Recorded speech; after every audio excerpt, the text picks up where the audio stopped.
Yeah, we're joining the Indiana-Notre Dame game in progress. Oh.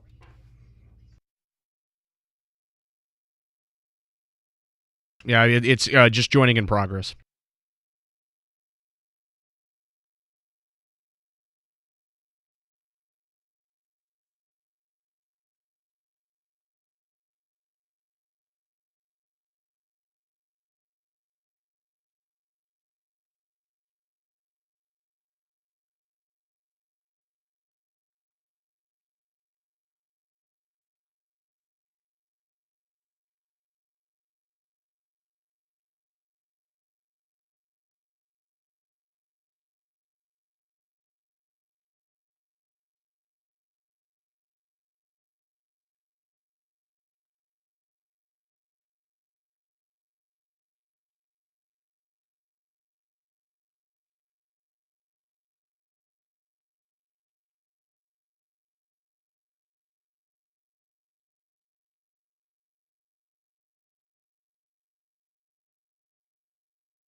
By the Sunset Zoo. Memberships are a fun way to experience the zoo all year long and will make great gifts this holiday season. Families affected by disasters urgently need support. Help the American Red Cross provide meals and shelter to those affected by disasters, big and small. Donate to Red Cross Disaster Relief. Go to redcross.org or call 1-800-RED-CROSS. Your News Radio KMAN Manhattan area forecast calling for mostly clear skies tonight with a low of 16 and an east wind at around 5 miles per hour. The winds remain calm tomorrow as we warm up just a smidge.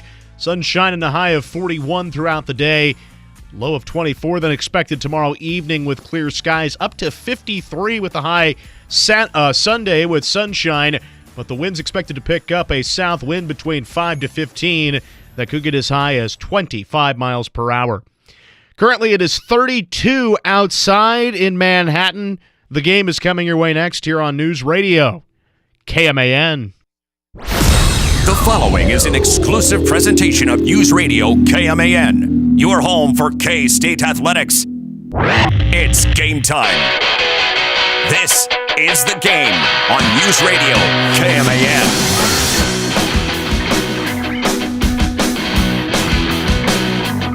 Well, the Rate Bowl now all of a sudden has a fascinating storyline. It was supposed to be just a bowl game that flies under the radar. It's the day after Christmas. You know, K-State 8-4, losing 3 of the last 4. Would there be a whole lot of people interested in this game? Well, now something major is on the line after a little bit of an announcement. First by a leak by the Rate Bowl, and then Chris Kleiman clearing things up at his press conference earlier today. Welcome to the game. We are live from the MHS Gym. Manhattan girls and boys tonight will be hosting the Hayes Indians for non-league actions, the final games of the first semester. And as I take a look here at the gym, a little bit of a surprise that I did not see previously. The basketball court got a new paint job. At center court is the Manhattan logo that you see on the helmets, but just the blue M instead of white. And the lanes, the paint is actually painted. It was previously just the hardwood color, but now they are painted red. But we have pregame coverage at approximately 6 o'clock tonight. The JV game is going to be the girls playing, and they tip off in about 21 minutes or so. So we're going to be with you for the next couple of hours. Again, Mitch Fortner from Manhattan High School, and it's their home opener, believe it or not. They've already played a quarter of their season, their regular season, and they finally get to play their first of 7 home games tonight here at the MHS Gym against Hayes, which, if you remember back in week 3 of the high school football season, if that game between Manhattan and Hayes is any indication of what tonight will be, we're in for a fun night. Manhattan looking for their second win on the season on the boys' end. This girls' contest tonight is a battle of ranked teams. As Hayes is number 5 in 5A, the Manhattan girls, who have won 4 consecutive games, they're ranked 10th in 6A. So a ranked matchup for the girls' game here at the MHS Gym, tipping off at approximately 6:15. Coming up here in hour number 1, we're going to hear from Wichita State Shocker beat writer Taylor Eldridge from the Wichita Eagle, who will help us preview tomorrow's game between the Cats, who are coming off a extremely disappointing, first half performance into a disappointing final result after a comeback, losing overtime to Drake 73-70. This will be K-State's final non-conference game, as, boy, do they look for a much-needed win. But it's the same story for the Shockers, so we'll hear the Shockers side of the story from Taylor coming up in a few moments. Plus, also here in hour number 1, we're going to hear from K-State's Taryn Sides, who is one of the best three-point shooters, if not the best statistically in the entire country at shooting the 3. She had a rough night the other night against New Mexico State, but before that,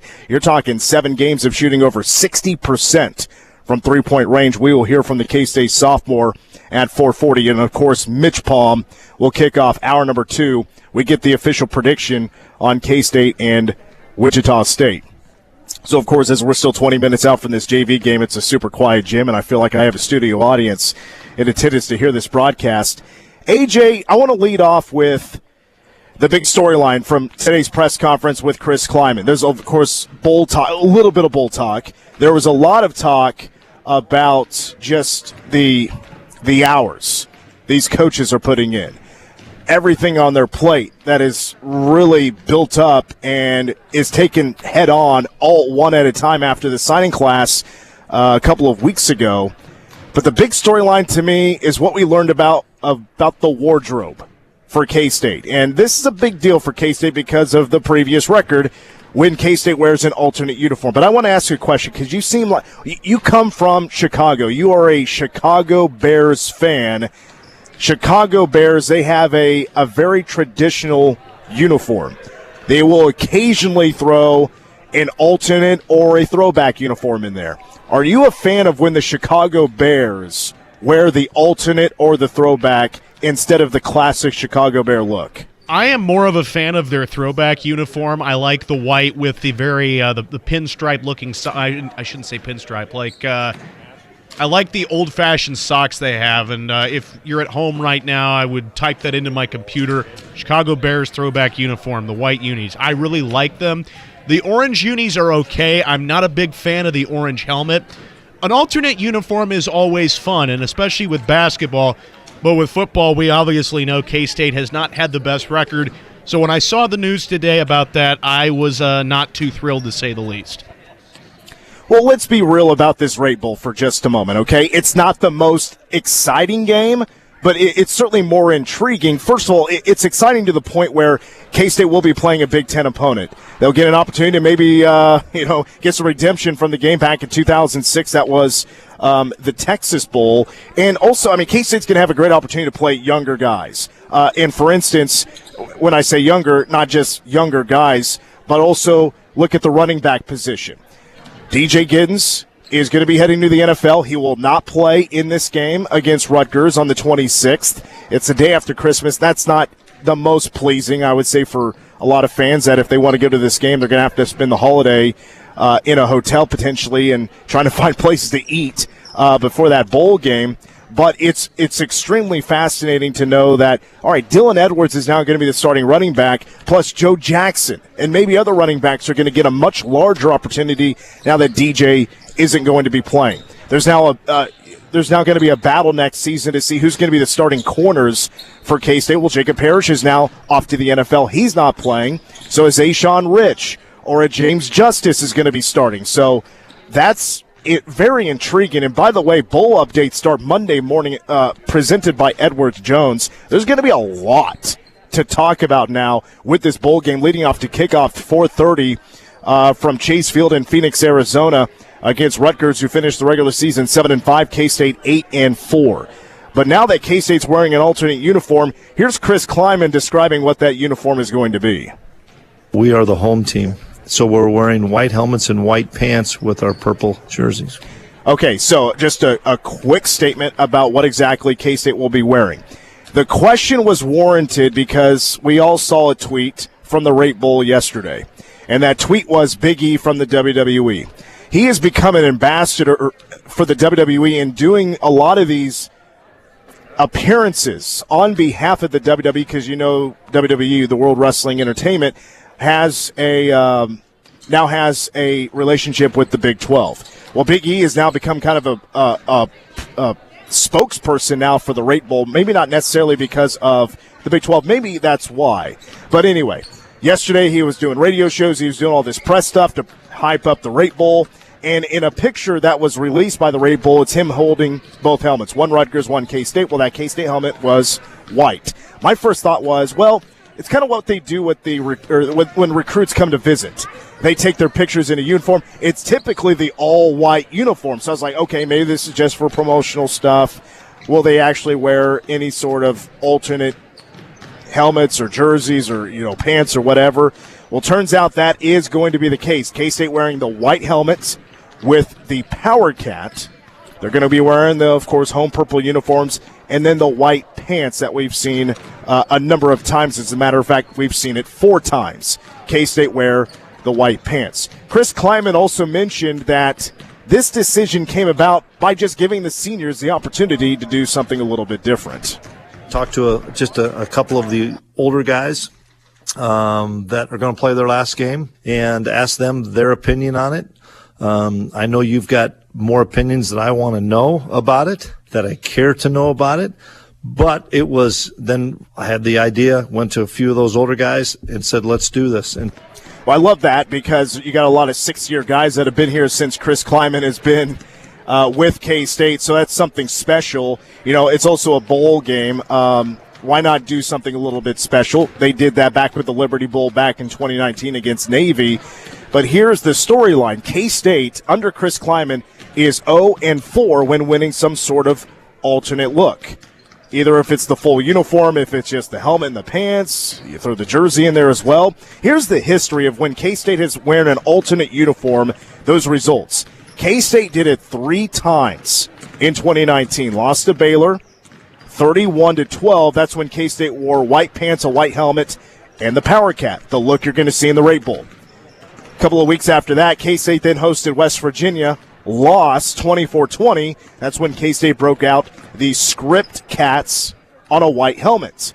The bowl game in 2019, New Year's Eve, Memphis, Navy the opponent in the Liberty Bowl. Cats lost on a last-second field goal, 20-17. K-State wore all white that game with the power cat on the helmet. And then the only other time K-State wore an alternate look was 2022, a loss to Tulane, 17-10, where K-State wore the white helmet, white pants, purple jersey, the pennant willie on one side, and the number on the other. So how do we feel about the alternate look now historically? It's bad luck. You know, I've never looked at it as a distraction. To me, that doesn't make sense. Look good, play good is the mentality of college football for the players and potentially where they want to go. Oregon has been doing it for a number of years. KU maybe a little bit less than Oregon, but maybe more than most others, are always going with different looks with their uniforms. I mean, to me, that's pretty fun. I've never been a traditionalist because K-State uniforms they wear now, yes, that was the Bill Snyder look, but it's not like it goes back to the 1920s or the 1930s like a Penn State, who very, very, very rarely change up their look, and they very rarely have changed it up throughout history. K-State's traditional look now, yes, it does go back 30-plus years, but we shouldn't be afraid to change things up. We should never be afraid to change things up just because previously they haven't won those games. That is what it is. I am not superstitious, and neither is Chris Kleiman, because he was also asked about that. Are you superstitious or even a little stitious about the ultimate uniforms? And he says the reason they really don't rock those too often, that is not the reason. Some of it is ability and quantity to have this stuff, too. I laugh at the lavender helmet or jersey concept. That can't happen unless you have like a 12-month to make these things. My brother's in the uniform business, and if I told him I needed 125 lavender jerseys, even if I'd have said it like on August 1st for a bowl game here, he'd have laughed at me and said, good luck to you, because he gets phone calls probably more than I do on different topics, but one is, where's my uniforms? So that's a big part of it, and trust me, before I made the decision on this, I quickly called Al Serby and said, Al, how are we doing on this stuff? I think some of the attrition has helped us be able to have enough numbers for white pants and white helmets, because it doesn't happen just overnight on stuff. Yeah, so again, no superstitious reason. It is what it is. Now, I think I say we, this does not include me, but I would imagine a lot of the K-State fan base after the loss to Tulane was like, all right, this is bad luck, whatever it is about these uniforms. Maybe stay away from it for a while. I don't know. I can't speak for everybody. That was just kind of the feel I had about that current situation and the loss to Tulane. K-State got the most exotic, I thought, with their look in that game. And, I still thought the pennant willie on one side, the number on the other is a sweet look. When you play college football 25, that's my most common helmet to go with when I play with K-State. But we just hadn't seen it since Tulane. So we haven't had an alternate uniform for over 2 years. So now is the time, hopefully, to break that curse. Talking to Taylor Portier earlier today, and I asked him the question. I unfortunately don't have the audio, and that's on me. And I asked the question, now that they're wearing the alternate uniforms and fans feel like this might be a curse, even though maybe curse isn't the right word, it's just bad luck. Is it as important to win this game, not only just to win the game, but to break the curse? And he said absolutely, because hopefully later down the line for future teams, they won't be thinking about that. That won't be an issue. Just go have fun, mix things up with the uniforms once in a while, maybe more commonly use the alternate uniforms, maybe multiple times a year. You don't wait 2 years to do it again. Yeah, there's a curse to be broken, and hopefully that'll be against Rutgers. So there you go. The curse is on the line Can K-State avoid going 0-5 when wearing an alternate uniform with Chris Kleiman as a head coach? Of course, with Bill Snyder, that never happened. Other than maybe, one time for Fort Riley Day, K-State did it was the traditional uniform, except the Power Cat on the helmet was camo. Other than that, you've never really seen a difference in the uniform. Chris Kleiman mixed things up 3 times early in the first season. We only saw it 1 time since. I think it's about time we got back to that. It's overdue, in my opinion. Forget about a curse. Forget about superstitions. It's only a headline, but I think it's a fun headline. You break the curse, and you get your first win in an alternate uniform in the Rate Bowl. I think it makes the game more interesting. Now that K-State's going to wear just for us, that means nothing to Rutgers other than maybe if they just find out from our social media posts that we haven't won a game in alternate uniforms. Let's get that dub. Let's get that dub, and let's set a brighter future for uniforms for K-State football into next season and the seasons beyond. We got to take a break live from Manhattan High School as the Indians will be taking on the Hayes Indians with pregame coverage at approximately around 6 o'clock is when we're projecting pregame coverage to start here on News Radio KMAN. All right, when we come back, we're going to get our first look at the 8-3 Wichita State Shockers coming off an embarrassing loss to Kansas City as we chat with Taylor Eldridge from the Wichita Eagle after this timeout as you're listening to the game on News Radio KMAN. Miss any of the show? Check out the Game podcast on Apple Podcasts, Google Play, and of course, newsradiokman.com. You're listening to The Game on News Radio KMAN. Manhattan Broadcasting is keeping it local. Dollars spent locally today help build a better community for tomorrow. D&I Plumbing, Heating, and Air will provide honest and quality service when you need it most. From a leaky faucet to replacing your water heater. Trust the experts at D&I Plumbing, Heating, and Air. Your York and other I makes just put and it in models newsroom. local I'm gonna play it dealer. off, Call Pat. 537-7138 today. Give a gift that will last a lifetime this holiday season. Let Candlewood Frame Shop frame a picture or create a shadow box. Just bring in your favorite memories and let them help you with the perfect gift. Candlewood Frame Shop in Manhattan, turning your memories into a masterpiece. For a once-in-a-lifetime experience, engagement ring shopping simply can't be duplicated on a computer screen. At Fifely Jewelers, you'll be pleasantly surprised by our pricing compared to buying online, and we offer financing. Plus, you'll have peace of mind by shopping locally with Fifely Jewelers. Manhattan Broadcasting is keeping it local. Find more great local businesses plus special deals and offers when you keep it local on our website.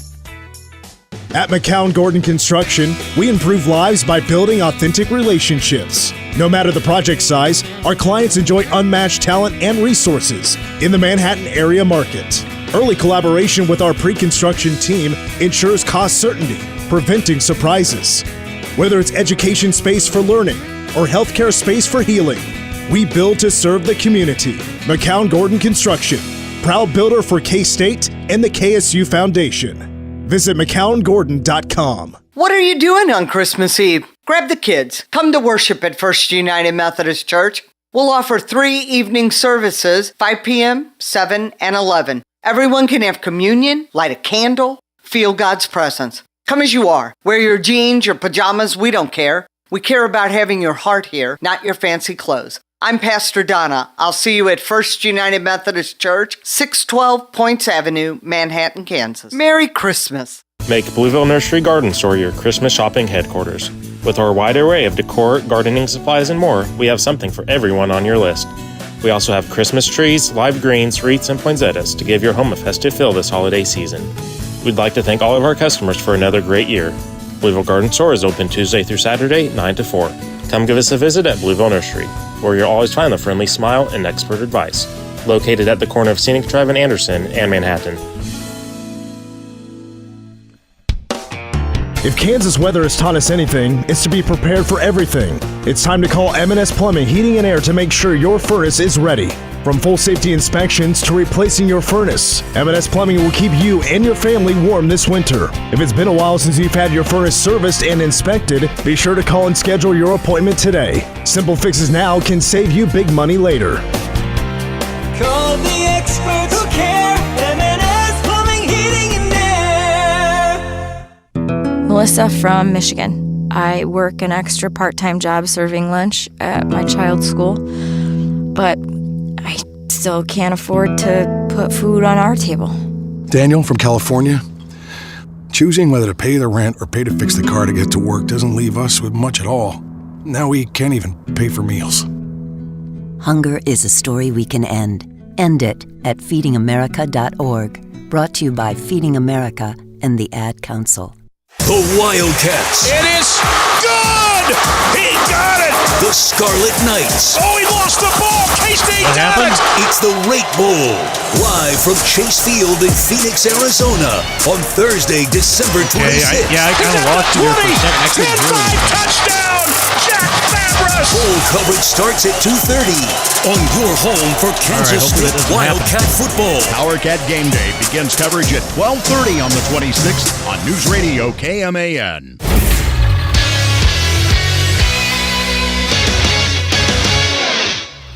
I'm AJ Shaw with a sports update for News Radio KMAN as the game continues. Ahead of K-State's matchup in the Rate Bowl versus Rutgers, the team elected to debut a new look on the football field for the first time this season. K-State head coach Chris Kleiman announced in his weekly press conference the team would trade out their typical helmets and pants for a white-on-white combo alongside the classic purple jerseys. Talked to just a couple of the older guys that are going to play their last game and ask them their opinion on it. I know you've got more opinions that I want to know about it, that I care to know about it. But it was, then I had the idea, went to a few of those older guys and said, let's do this. And coverage starts at 12:30 on the 26th with Power Cat Game Day. Of course, throughout the week next week, beginning on Monday, Mitch Fortner and Tim Everson from Manhattan Mercury will have updates for you from the Rate Bowl in Phoenix. Updates are brought to you by your Manhattan Edward Jones. High school basketball is tonight. Manhattan Hoops opens the home portion of their schedule with a contest against Hayes. Was that you? Pre-game coverage follows the game at 5:45 with tip for the girls Just game want to at make 6. sure. Both teams are going in entirely different directions this year, with the girls winning 4 of their first 5 and the boys dropping 4 of their first 5. Of course, we'll have scoreboard Saturday then tomorrow with yours truly beginning at 8 a.m. Now back to the game on News Radio KMAN.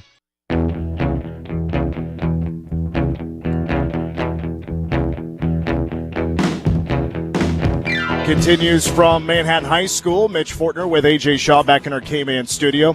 Coming up tomorrow on K-Man, coverage of K-State Hoops. The men heading to Koch Arena in Wichita to take on the 8-3 Wichita State Shockers. We'll have pregame coverage at 5 o'clock and tip it off at 6 as K-State, Wichita State, they finish up a 4-game series. Paul Mills, this will be his second game against the Cats for Jerome Tang, his third game against the Wichita State Shockers. K-State has won all 3 meetings since the renewing of the rivalry, as you can say, for the first time in about 19 years, was that first game. K-State winning all 3, and now looking for a true road win at Wichita State. The Shockers are 8-3, like I mentioned. They're coming off a terrible loss by 10 points to a not very good Kansas City team, 74-64. K-State has lost 2 in a row, both outside of Bramlage Coliseum, losing to St. John's, and then 10 days later, back on Tuesday, losing to Drake, who I think should be a top 25 team, and lost in overtime 73-70. Both teams needing a win. Either team who wins, this isn't exactly a resume-building win as things stand right now. I mean, for K-State, this is barely a quad 2 win.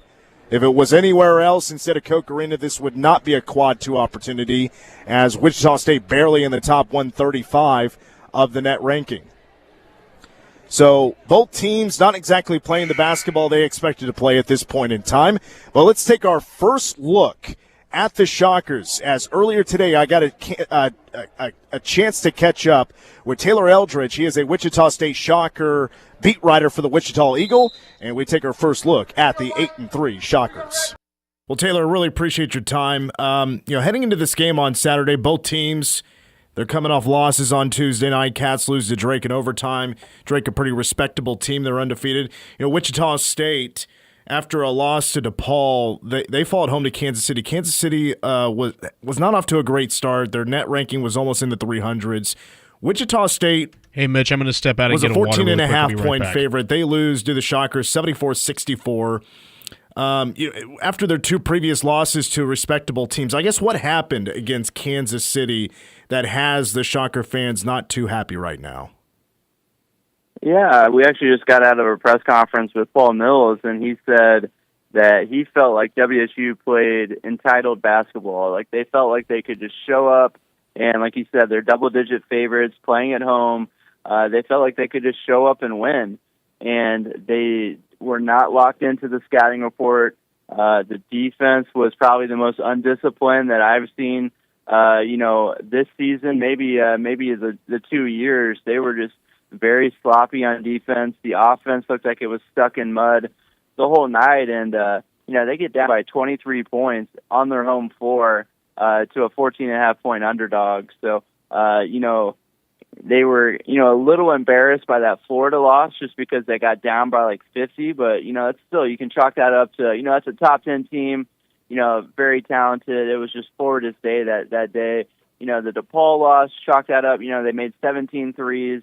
Playing on the road, that's going to be hard to beat a team that makes 17 threes. This game was, on WSU for sure. They just did not bring the energy, the effort, and like I said, we're not dialed into the scouting report, what they wanted to do on defense. They just were very sloppy and, dug themselves a 23-point hole. They did finally bring the fire the last 5 minutes. They got it all the way back down to 9, but too little, too late, and they paid the price. They end up on the by-game losers list, the epitome of brutality for John Rothstein. Well, Paul Mills in his second year with the Shockers, last year 15 wins, wanting a much better sophomore season. And I noticed 5 of the top 8 scores returned from last year's team. Plus, with the players mixed in like a Justin Hill and a Corey Washington, if you could take me back, what did you feel like was the realistic preseason expectations for Wichita State this year?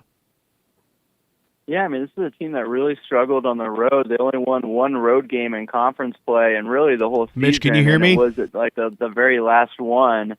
So this was a team that struggled away from home. They struggled. I think you got in close disconnected. games. They were in a ton of 2-possession games in the last 5 minutes, and they had, I forgot what it was. I think it was like a 2-9 record, something like that. In those close games down the stretch. So.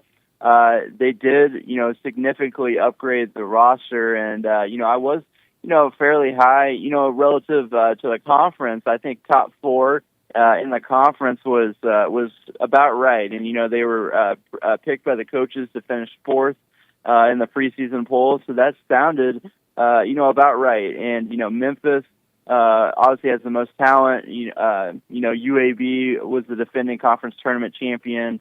Florida Atlantic had a lot of talent, so you could kind of see, where WSU would kind of slot in. So yeah, that top 4, if things break right, looking at an NIT bid, but they did have a chance. I wrote this in a story, 4 or 5 days ago, going into that DePaul game, you could talk yourself into WSU being in contention for an at-large bid. If they would have won that at DePaul, that would have been a borderline quad 1 game. And then if they would have taken care of business this week, obviously that didn't happen against Kansas City. And then, that was assuming, they beat K-State as well. So, 12-1 going into conference, you would have felt pretty good about this season. But now, that's a really rough loss. And I think at this point, the American has played so poorly in the non-conference, it's looking like a one-bid league. Taylor Eldridge is our guest from the Wichita Eagle. He covers the Wichita State Shockers. So I brought these 2 up earlier. I'd just love to know more about right now the leading players, the leading scorers for Wichita State. Justice Hill, a guard from Georgia, Corey Washington, a forward from St. Peter's. Both these guys averaging at least 12 points a game. What has been impressive? What's been standing out about their play so far this year? Yeah, so they're both injected some offense, some much needed offense to the team, and I would tell you kind of the scouting report on WSU is that they're not a good outside shooting team. They have physical guards, and they're just going to, continually attack the basket. That's kind of their thing. They're going to try to spread you out, kind of dribble drive offense, and just rely on that physicality to just, put a lot of pressure on the rim. And, they're going to try to get to the foul line, and they're going to try and make a lot of baskets within, 3-5 feet of the goal. And, Justin Hill, Corey Washington, both a big part of that. They both are drive first players. I think Justin Hill, he has, some mid-range game. The 3-point shot has not, gone well so far this year. Corey Washington, this is a guy that actually didn't even shoot threes. When he got into college, has worked really hard on it, and he's turned himself into actually a pretty good 3-point shooter. His numbers were, above 40 for most of, the start of this season. I think he might have went down. He had a rough game this last game. So, but yeah, those are two new guys that have brought the energy and definitely improved WSU's offense from what it was last year. I think the a bad part about K-State's game this year is that their weaknesses or their issues that have been inconsistent have remained inconsistent. Their strengths have been off and on. But I'll ask you right now, you mentioned the 3-point shooting has been an issue for Wichita State. Anything else that stands out of weakness, and what do you think the team's strength is this season? Yeah, I would say 3-point shooting is a major one because, teams, I just said, their whole goal on their offense is to attack the rim, put a lot of pressure on the rim. Well, it's harder to do that if you have no 3-point shooting to spread people out with. So, teams have been able to pack the paint, and we saw this last year with K-State. Their guards were really physical and were able, more than up for the challenge and really slog down WSU's offense because, the Shockers had no 3-point shooting to turn to. So, against these power conference teams, it's much harder to pull this off for WSU. Another weakness would be defensive rebounding for them. It's been off and on. They're missing their best rebounder right now to injury. So they're a little thin up front. But, they've really struggled defensive rebounding, particularly against, power conference teams with, usually a little more athleticism, a little more height. And, they play pretty small. They go 6'5", basically guard at the 4. That's, 200, 195 pounds. So that's been their issue. And obviously K-State has some very talented bigs that like to crash the glass. And that's going to be a huge emphasis, I feel like, for WSU going into Saturday night is, trying to keep the Cats off the glass, limit them to one shot, and then, just play your odds from there. If they can rebound and defend like they want to, this could be another slugfest, another game in the 50s.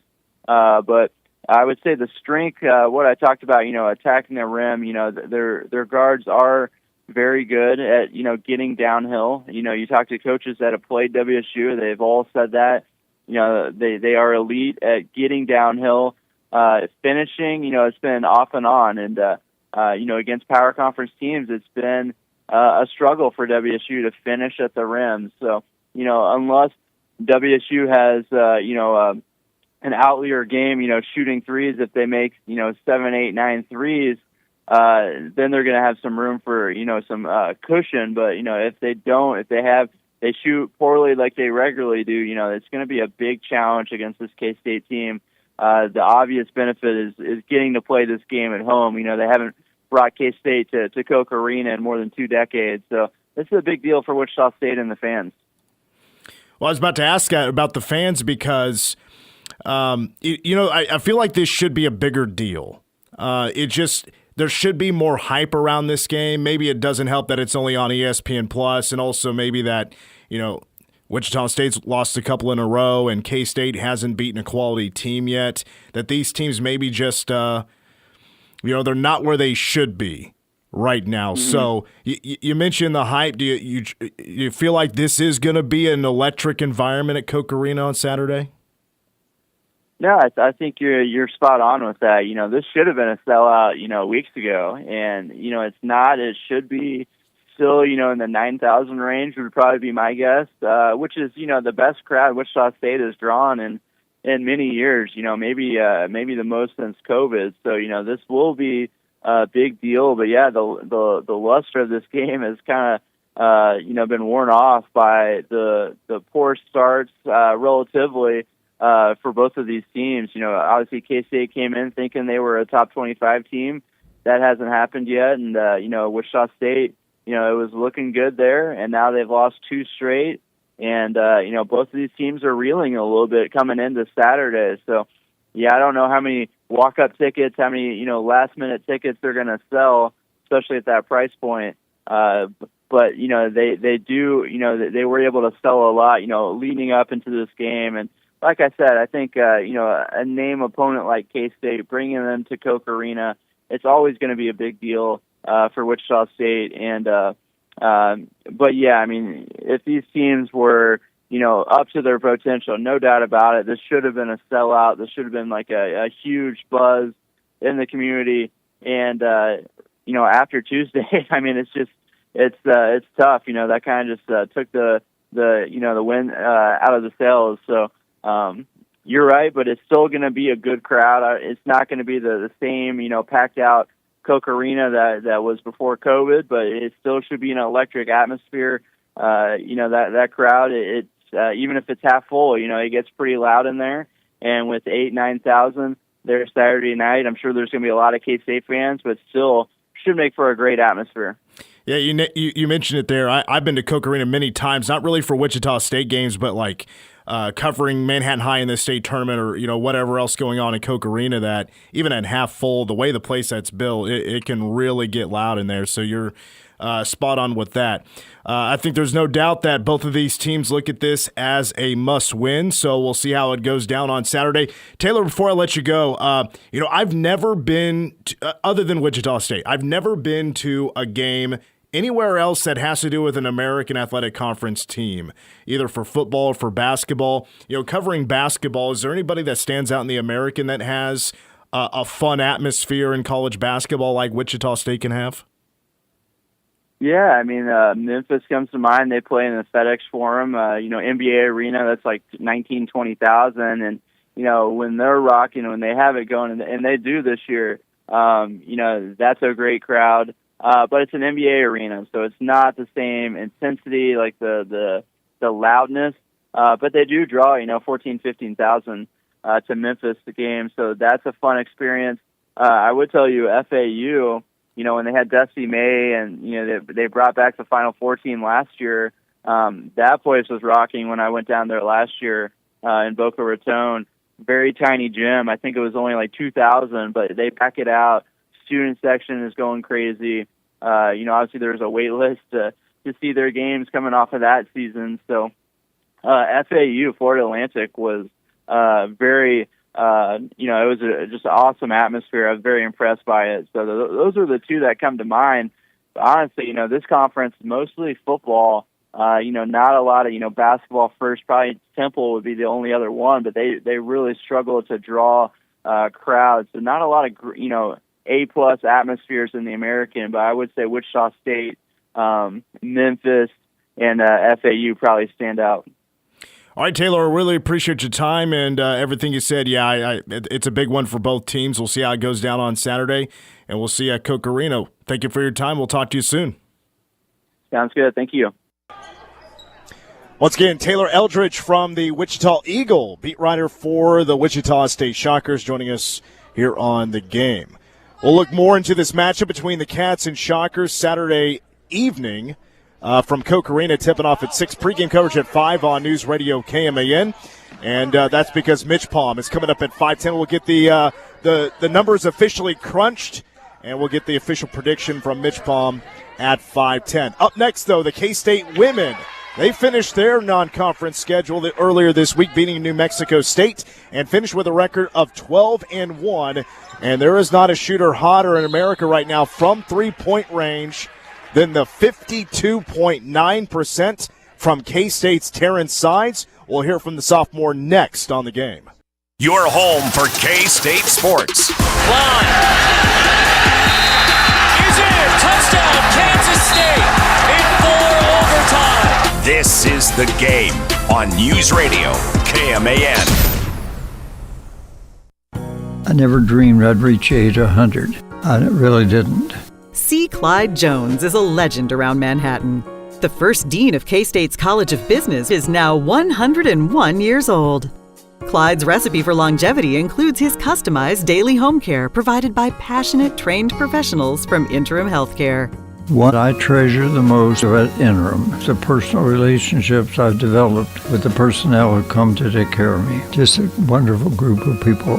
At Interim Healthcare, our mission is to improve people's lives. Well, in my case, I call it help me sustain the quality of life, because I've led a good life. No room for improvement, but the quality of Interim's help is just so good. Home health, and it's worth every penny. I just love the women who come. We care, we're there. Interim Healthcare. Topeka, Manhattan, Lawrence. We couldn't be more grateful for our customers this holiday season. To show our appreciation, you'll receive an instant $60 tire service rebate when you purchase a set of premium tires. Choose from 3 top tire manufacturers: Michelin, BF Goodrich, and Uniroyal. Upgrade your ride for the winter season. Discover a wide selection of new tires at BurnettAuto.com and visit our 9 locations in Johnson County and Manhattan for expert advice. Don't wait. Start shopping now. Offer valid through December 31st.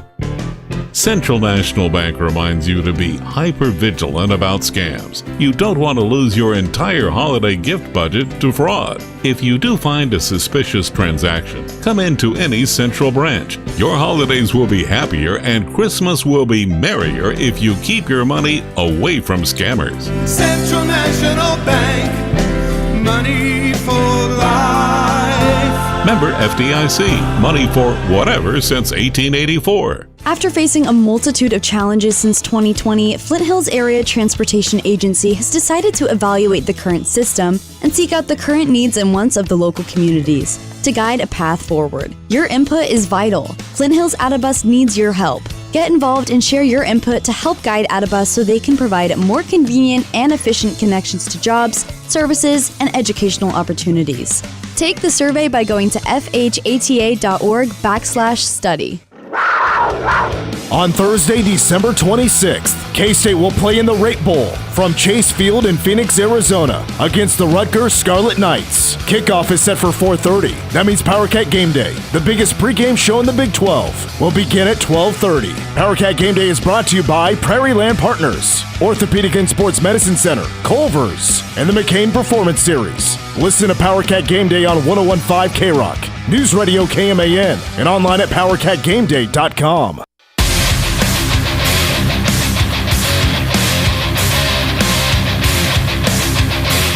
The game continues on News Radio KMAN, live from Manhattan High School. Manhattan Girls JV trailing Hayes at the end of the first quarter, 14-10.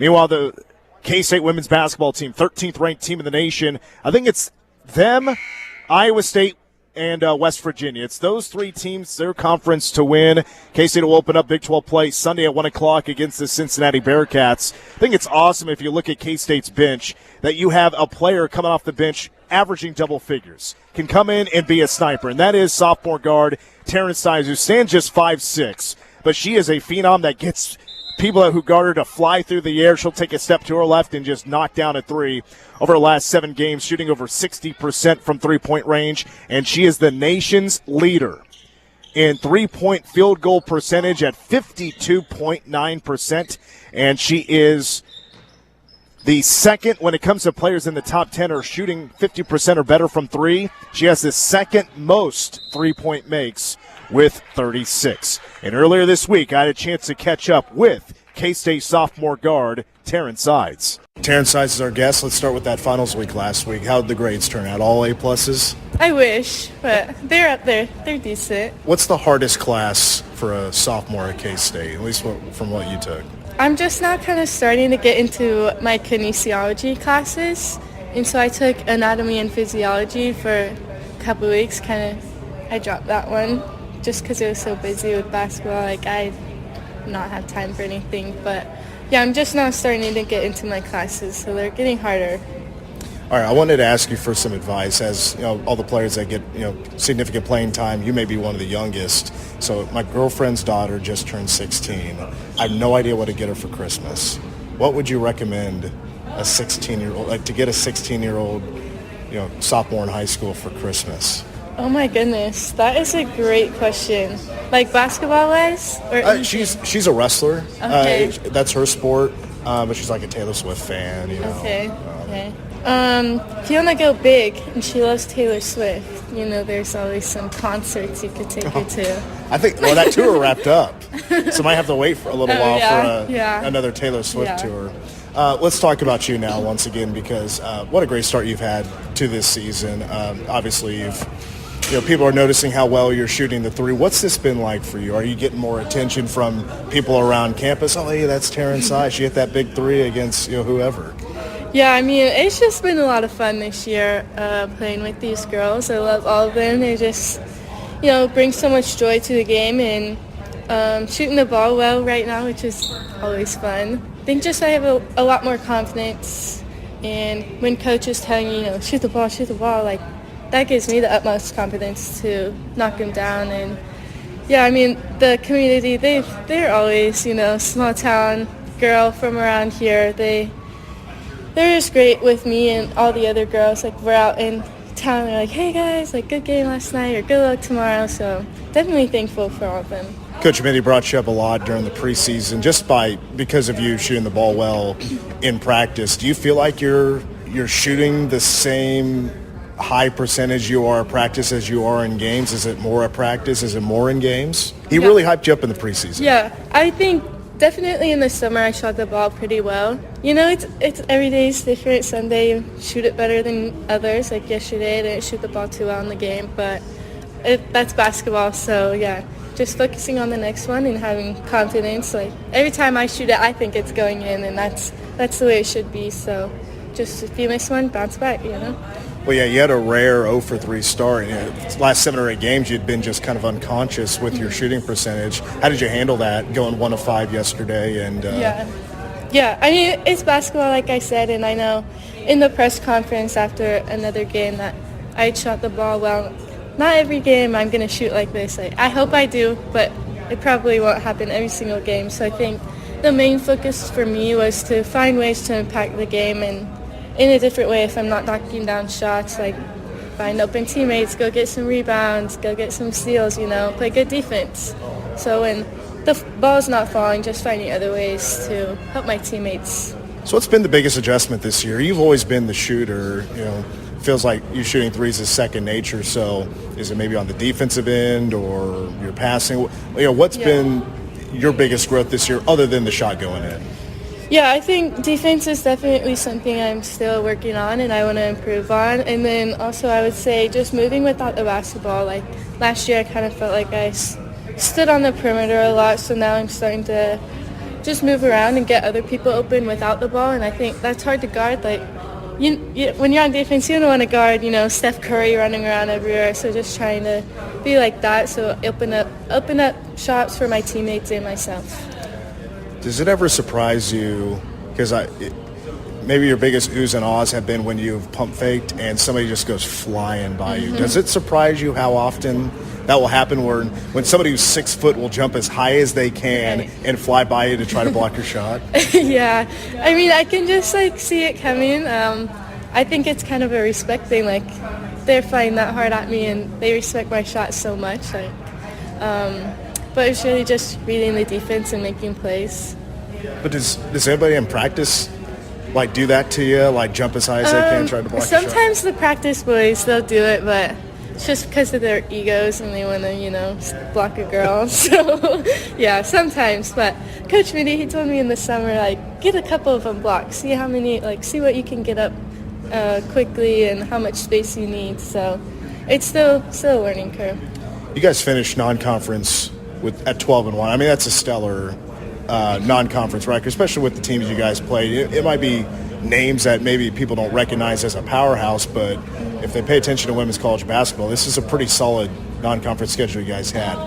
Do you look at the 12 wins and say, man, that's a great run we just had, or do you kind of, in the back of your mind, still think about that Duke loss and how, where you guys could even be if you won that game?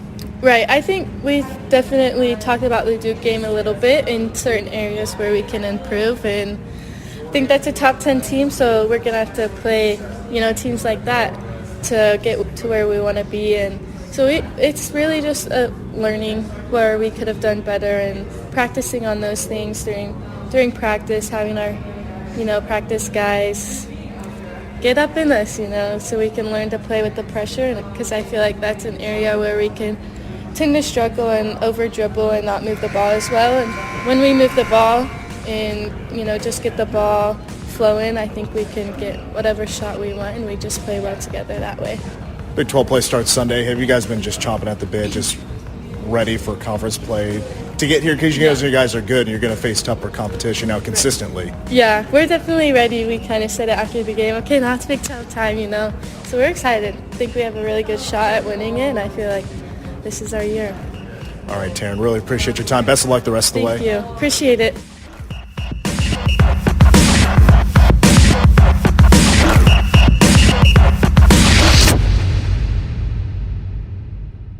Manhattan Broadcasting and the following businesses want to wish you a season of joy and holiday cheer. From our U-Stop convenience shop family to yours, we wish you a fuel-filled happy holidays. BHS would like to wish you all a very happy holiday season. Now hiring at bhsconstruction.net. Wildcat Refrigeration, the area leader in commercial refrigeration needs, wants to wish all of our listeners a Merry Christmas and a Happy New Year. Call them today at 785-477-3523. Foot Locker Distribution Center in Junction City wishes you a happy holiday season. Now hiring at careers.footlocker.com. Everyone at Big Lakes wishes you a Merry Christmas and a Happy New Year. At Stormontville Health, our patients are our neighbors and our communities our home. We invest in your health and our community by bringing high-quality healthcare closer to home. From our Wamego Clinic to our new campus in Manhattan and the Flint Hills Hospital in Junction City. Our partnerships with organizations like the Mayo Clinic and the Children's Miracle Network bring top-notch expertise to our region. We take pride in local collaboration to stay connected to our communities. Visit StormontVale.org. Stormontville Health, high-quality care closer to home.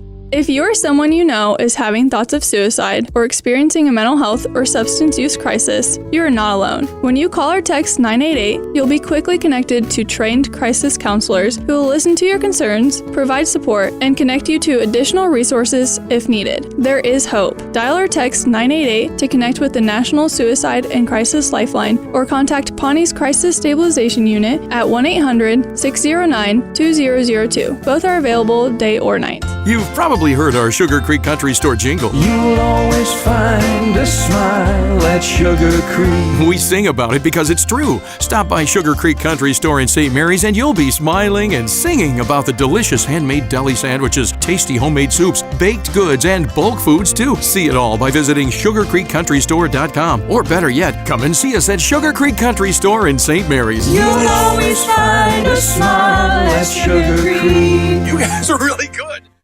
Come one, come all. Ring in the new year down in Aggieville for the historic Little Apple Ball Drop on Morrow. This year, just minutes prior to the famous Little Apple Ball Drop, there's the Little Apple Dance-Off. We'll pick 5 songs. If you can get all the way through 5 and stir up the crowd, you could win $500. It's all going down in Aggieville for New Year's Eve. The Little Apple Ball Drop. We'll see you on Morrow. Indoor baseball, anyone? Most party fouls are pretty dumb, but if you decide to drink and drive underage, you could lose your license and your freedom. Learn more at ultimatepartyfoul.org. Brought to you by the National Highway Traffic Safety Administration and the Ad Council. Know someone celebrating a birthday or an anniversary? Send us an email. studio@1350kman.com. From lending options to treasury management services, KS State Bank provides innovative solutions to help your business succeed. KS State Bank, member FDIC, equal housing lender, KMAN, Manhattan.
Weather on News Radio KMAN is brought to you by the Flint Hills Discovery Center. Host your next event or holiday party at the Discovery Center. Visit FlintHillsDiscovery.org for more information. Your News Radio KMAN Manhattan area forecast calling for mostly clear skies tonight with below freezing temperatures. A low of 16 expected. We warm up a tad tomorrow with sunshine and a high of 41 with very calm winds throughout the day. Clear skies and a low of 24 tomorrow night. 53 the high with sunshine on Sunday, but winds expected to pick back up between 5 to 15 out of the south. That could get as high as 25 miles per hour.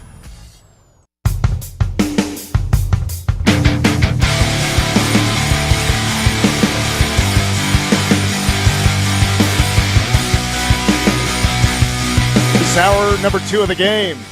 The game after work. Mitch Fortner, AJ Shaw's back in our K-Man studio. With you until approximately 6 o'clock. Depends on when the Manhattan girls JV game wraps up. We'll have pregame coverage starting 15 minutes prior to tip-off here from the MHS gym. It is the home opener of the year. It's the final games of the first semester. The Manhattan Indians hosting the Hayes Indians out of the Western Athletic Conference, also out of 5A. If you remember the third week of the regular season for the Manhattan football team, a crazy game at Hayes earlier this year. Manhattan won it, but it took a Carter Aslan to J.J. Dunnigan touchdown with 2 seconds to go. Manhattan took the lead to win the game. They would, of course, make it to the 6A state championship game. Hayes played in the 5A state championship game. They also lost like Manhattan did in Emporia. Their loss to St. Thomas Aquinas, 35-13.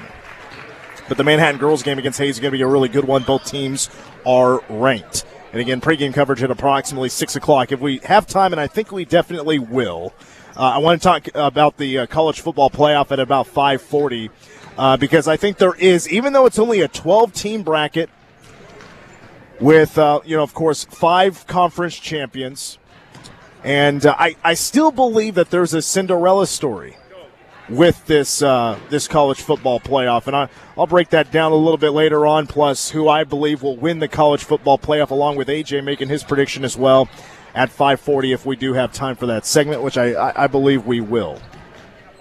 Also, a little bit later on this hour, we want to talk about as well the other storyline, other than the, if you haven't heard, the alternate uniforms that K-State will be wearing for the Rate Bowl on December 26th. There's one other storyline. It has to do with the time and the workload that the K-State coaches, and it's not just them, it's coaches around the country, what they're going through right now after signing their 2025 class out of the high school and JUCO ranks, on what their everything on their plate with the bowl prep and the transfer portal. I mean, you'd be shocked to see how many players are coming in just today and tomorrow to visit K-State to potentially become a future Wildcat.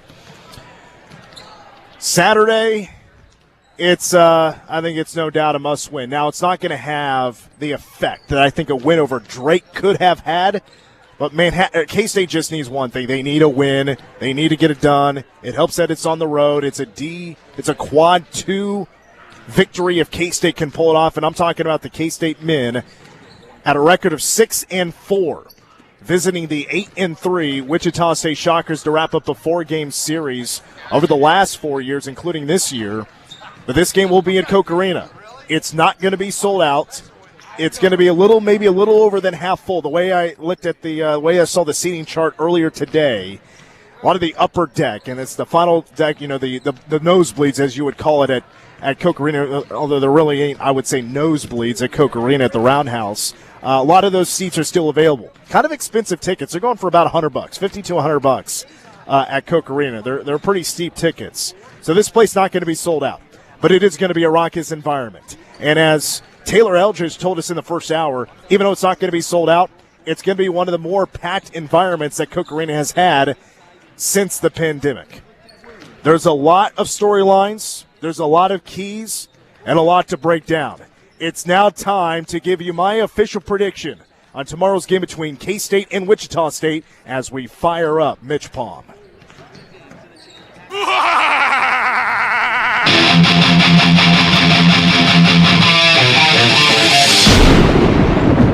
Here's MitchPom with tonight's prediction. I don't know if I nailed it or not because I believe there's a little bit of a delay between myself and AJ back in the K-Man studio. Cats are 6-4. Shockers are 8-3.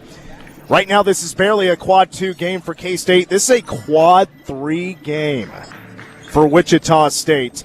Wrapping up the 4-game series. K-State has won the previous 3 meetings. Wichita State head coach Paul Mills actually said at his press conference, I think this was yesterday or maybe the day before, in his press conference ahead of this game against K-State, had Jerome Tang over during the summer. And if you're not familiar with their relationship, they were at Baylor for 14 seasons together as assistants. They know they're good buddies. And Coach Tang went to Paul Mills' house over the summer. They were together for about 4 hours. And as Coach Tang was leaving Coach Mills' house, Coach Mills was like, hey, we're gonna renew this rivalry or what? I don't know if he gave him that Norm Macdonald voice, but I just kind of assumed it would be something like that. At least it makes the story a little bit cooler. Coach Tang apparently out the door said, we'll talk about it later. So I don't know. We don't know if in the near future K-State and Wichita State will be playing again. This game should have more hype. It doesn't. It's because of the trajectory of these two teams, what they've done so far, what their seasons in the future, the way it's kind of being predicted right now. Both teams need a win badly. Looking at the series history, K-State leads at all time 23-11. This series dates back to 1932. Of course, K-State winning the last meeting at the Wildcat Classic in Kansas City last year, 69-60. For the Cats, coming off the loss to Drake in overtime, 73-70. It's the first loss for Jerome Tang in overtime at K-State. As, Bennett Sturts with 4 seconds to go in overtime, hitting that three-point dagger to win it for K-State was a heartbreaker, but also K-State was down 20. 15 minutes into that game. A terrible start for K-State, but since that, they would come back. They would take the lead with about 9 minutes to go in the second half. A much better run for about 20 minutes. In my opinion, that was the best stretch of K-State basketball this year. Take away, of course, positives, sure, and I do, from a win over Arkansas and Blind Bluff when K-State scores 120 points. But against a quality opponent, putting that stretch together of 20 consecutive minutes of what I thought was pretty solid basketball, that's got to be taken away as a positive. But the last 9 minutes, not great. Too many turnovers, too many lazy passes, giving up easy buckets inside. 3-point shots were falling by Mitch Mascari, who finished 8 of 10. There was only one other 3-point make by Drake in that game, and that was the winner by Bennett Sturts, who kind of took over the game in the last 5 minutes of regulation and into overtime. He finished with 22 points. Mitch Mascari with a game-high 25, including 8 3-pointers. He was 8 of 10 from beyond the arc. Cats struggling to handle the criticism as well. Coleman Hawkins getting the hate mail and then mentioning some of that hate mail in a post-game press conference. Didn't necessarily have a problem with that because he's a guy that puts he wears his emotions on his sleeve. He's going to be honest. And, yes, if that hurts his feelings, that's fine. I mean, he's a human being. These things sometimes are tough to handle, especially when the team is struggling. Wasn't necessarily a fan of bringing up NIL, the struggles with that, which I get it. Like, more pressure with NIL? Sure, I think that's kind of expected. But the timing of it, the loss to Drake, you lost 2 in a row in non-conference play, you're 6-4. Felt like it was bad timing. K-State trying to get over a lot right now. And again, I don't know if the exact cure is a win over Wichita State, but I think it's certainly helping. It's a step in the right direction. All right, looking at Wichita State, they're coming off a disaster loss to Kansas City. The Ruse in Koch Arena, 74-64. KC is not a very good team. That's a quad 4 loss for Wichita State. They lost a bye game. It was only 4 short days ago for Wichita State prior to that one where they lost by 37 points to Florida. Florida's legit. They thought they could go get a quad 1 win on the road at DePaul. They had a really bad second half against DePaul, but still that's not going to go down as a bad loss. DePaul is decent. But they were a 14.5-point favorite against Kansas City. At one point, if you thought K-State trailing by 20 to Drake was bad, at home, Wichita State trailed by 23 to a bad Kansas City team. They were just not able to overcome it in the 40 minutes. Strength and weaknesses for Wichita State. A major weakness is their 3-point shooting. 30.2% on the season. That's 292nd in the nation. K-State shooting 37% from three. They only attempt 19 a game. That's not a whole lot. They only make 5 a game. Not a strong number. Another weakness, and again, this is a big favor for K-State. A big weakness for Wichita State is their rebounding, especially lately. They've become more thin when it comes to their forward positions. 6'4", their best rebounder, Ronnie McDeGray, is out for an extended period of time with a wrist fracture. He will not play against K-State. He's out, so that's been a hit to their rebounding. And over the last 4 games, Wichita State is only grabbing 20 defensive rebounds per game. That is a terrible number. A terrible number. But they're having to play small. They're playing 4 guards for the most point at any given time as they rotate about 9 guys. My biggest worry for K-State when it comes to Wichita State, their guards getting downhill, and K-State has shown their struggles to guard guards with good ball handles, with good ball skills, and on the dribble they can move with the basketball. We've seen K-State struggle to stop those kind of players. But Wichita State can also get in their own ways by not exactly finishing around the hoop. This season, 52% from 2. A number you want certainly to be better, which actually for the Shockers, it's been better over the last 3 games by 2%. But I fear if Wichita State gets the ball moving and keeps K-State moving on defense, that the Shockers are going to create open looks. And when Drake was moving the basketball, especially we saw it early on, the Bulldogs were getting some easy looks at the rim, and we saw that in the tail end of the second half as well. Too many open looks to get finishes inside the three-point line. Drake 45% from 2, though, against K-State. They were a killer, of course, from 3. And also, the Shockers don't turn it over a ton. They're not as turnover prone as Drake was. Drake had a terrible turnover rate. The Shockers are not anywhere close into that arena. They're about 10 turnovers a game. They play at a quicker pace. All right, players to watch for. I'll do these quickly. 5'11" point guard Justin Hill. He's a transfer from Georgia. He's their leading scorer at 14 points per game. He struggles, like the rest of the team for the most part, from three-point range. Just 27.5%. That is a career low. He was 33% last year, which you would still want that to be better, but it's not 27.5%. He's a solid passer. He's solid on the dribble. He'll have speed. He'll like to slash. But 7 turnovers in the last 2 games, and he's the only player for Wichita State that reaches 30 minutes per game. I think an issue can be 6'5" forward Corey Washington is going to crash the glass. He has 6 rebounds per game over the last 6, 12 points a contest. The transfer from St. Peter's, but did not play well against Kansas City. 8 points, but 2 of 14 from the field. He was 0 of 4 from three-point range. He is a good three-point shooter at 38%. But again, he will attack the glass. He is a tough rebounder. I think maybe the biggest issue for Wichita State, for K-State, could be 6'2" guard Xavier Bell. He's a Shocker for life. He's from Wichita. He's averaging 11 a game. He's probably the best basketball player right now. Coming off a season-high 21 points against Kansas City. He's averaging 16 a game over the last 3. Not much of a three-point shooter, but again, he'll get inside and score, and he's a tough defender. Good chance he'll be on Brendan Hansen on Saturday afternoon. But to round out the lineup and the biggest keys to this game for Wichita State, we got to look at their famous alumni. We start with Phil Ruffin. He's a billionaire businessman who owns Treasure Island and Circus Circus in Las Vegas on the Strip, which, if you look at TripAdvisor, Treasure Island is the highest rated casino on the Strip. If you look at Circus Circus, it is the worst rated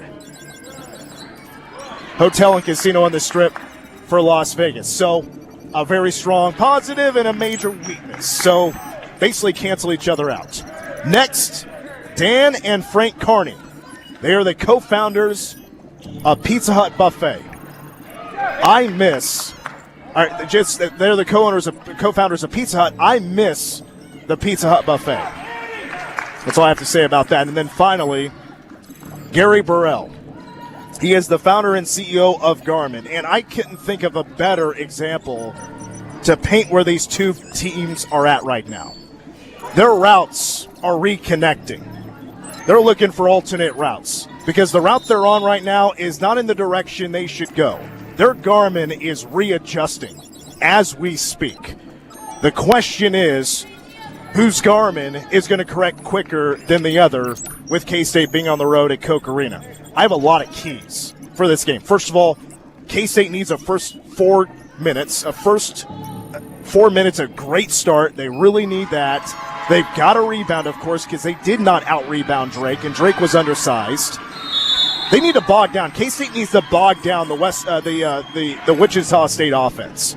They're just 3 of 9 from 3 last year against K-State. The Cats did a good job of bogging them down. They'll look for the kick out, but they just don't have very many go-to three-point shooters. They're going to want to score inside. So look for K-State to do something that's probably in their comfort zone, and that's just kind of suck in towards the paint and defend inside the three-point line more than they will so, because they've seen them struggle to try to get out and block a three-point score. But Wichita State does not have many of those. Limit runs, because remember, Wichita State is at home. Limit their runs. They'll go on some. I would imagine if K-State builds a lead, expect Wichita State to go on a run. That's college basketball. K-State's given up those. That should not be a shocker for that to happen, but K-State has to limit those runs. K-State has to take the crowd out of it. Now, even though I do feel like K-State, this is a very good matchup for K-State, it should be. Right now, I kind of have to expect K-State to not play to their potential. So, MitchPom says a 53% chance the Cats win it, 76-75. I think it's a little bit more lower scoring than that, but MitchPom says 59%. Cats go on the road and get a win at Wichita State. Final score, 70-66. We take a timeout. That is MitchPom, and when we come back, we're back to K-State football.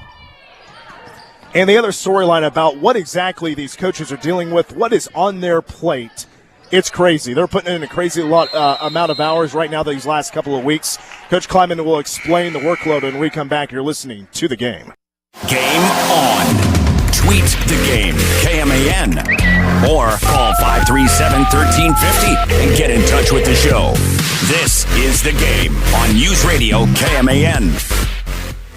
Manhattan Broadcasting is keeping it local. Dollars spent locally today help build a better community for tomorrow. From simple things like hail damage to complete restoration, Quality Collision will keep your car looking as good as the day you bought it. And they work with all major insurance companies. Quality Collision, where quality is more than their name, it's a promise to their customers. Connect to anywhere in the world with 5 daily flights to Dallas and Chicago when you fly local with Manhattan Regional Airport. You'll spend less time driving, saving you gas and time. And more importantly, you'll get home quicker to the ones you love. Click your next flight at flymhk.com. Just because it's colder doesn't mean you don't need some Baskin-Robbins. Nothing makes you feel better than a scoop cake or shake from Baskin-Robbins. Peppermint and eggnog have hit the cabinet. Come get some now at Baskin-Robbins. Don't forget our selection of holiday cakes as well. Baskin-Robbins, a Streeter family business. Our family serving yours. Manhattan Broadcasting is keeping it local. Find more great local businesses plus special deals and offers when you keep it local on our website. What are you doing on Christmas Eve? Grab the kids. Come to worship at First United Methodist Church. We'll offer 3 evening services, 5 p.m., 7, and 11. Everyone can have communion, light a candle, feel God's presence. Come as you are. Wear your jeans, your pajamas, we don't care. We care about having your heart here, not your fancy clothes. I'm Pastor Donna. I'll see you at First United Methodist Church, 612 Points Avenue, Manhattan, Kansas. Merry Christmas. At McCown Gordon Construction, we improve lives by building authentic relationships. No matter the project size, our clients enjoy unmatched talent and resources in the Manhattan area market. Early collaboration with our pre-construction team ensures cost certainty, preventing surprises. Whether it's space for public safety or community gathering, we build to serve the community. McCown Gordon Construction, proud builder for K-State and the KSU Foundation. Visit McCownGordon.com. Thinking about the future isn't always easy, but with the attorneys at Adair Law, planning your estates can be. We understand the importance of protecting what matters most, your family and your legacy. Don't wait for tomorrow. Secure your peace of mind today. Protecting clients with compassion is what they do.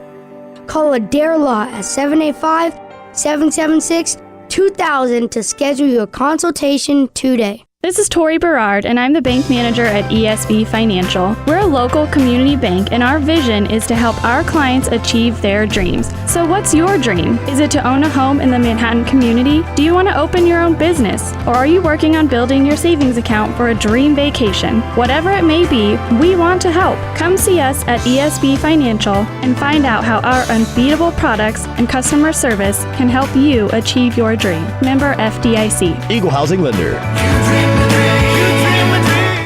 Okay, kids, Dad's gonna teach you how to dance. First, spread your feet apart. Then, pump your knee, nod your head, shake your hips, and bite your lip ever so slightly. Now, with one hand in the air, point at people with the other hand. I call that the rock star. Dance like a dad. It's a great way to make a moment with your kids. Now, make a face like it just smells something bad. Visit fatherhood.gov. Brought to you by the U.S. Department of Health and Human Services and the Ad Council. Celebrate with us Christmas Eve and Christmas Day. The warmth, the memories, the music, the stories, and the legends. It's an American Christmas, starring Chip Davis, founder and musical director of Mannheim's Steamroller. Christmas Eve and Christmas Day. Celebrate an American Christmas starting at noon Christmas Eve and continuing Christmas Day on News Radio KMAN.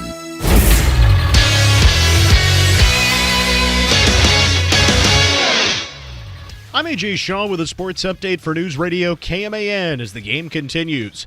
Ahead of K-State's matchup in the Rate Bowl versus Rutgers, the team elected to debut a new look on the football field for the first time this season. K-State head coach Chris Kleiman announced in his weekly press conference the team would trade out their typical helmets and pants for a white-on-white combo alongside the classic purple jerseys.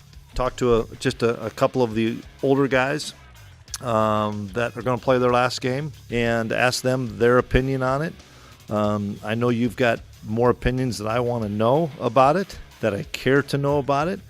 But it was, then I had the idea, went to a few of those older guys and said, let's do this. And coverage starts at 12:30 on the 26th with PowerCat Game Day. Of course, throughout the week next week, beginning on Monday, Mitch Fortner and Tim Everson from Manhattan Mercury will have updates for you from the Rate Bowl in Phoenix.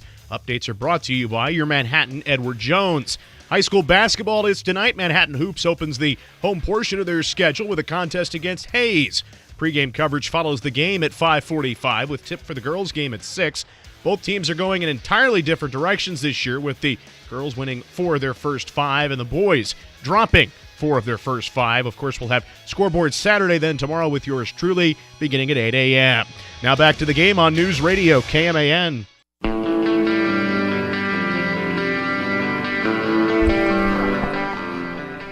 Three minutes, 41 seconds, third quarter of our JV girls. Manhattan leads 30-23. Like AJ just mentioned, pregame coverage approximately 6 o'clock. We're going to treat this as like it's a full show. This game's been going slow enough. And there's an offensive foul. And a good call by the ref on the baseline. Legal screen. See that coming from a mile away. Mitch Fortner with you from Manhattan High School, the MHS gym. The new paint job on the floor looks awesome, and they have their home opener against Hayes tonight. Girls play first, and boys will be following after that, 20 minutes after the conclusion of the girls' game. Hear from Chris Kleiman here in just a second. Do you want to talk about the college football playoffs still to come here in today's show, plus ask us anything. We'll be wrapping us up. You know, a huge part of today's press conference, and Chris Kleiman is so funny today.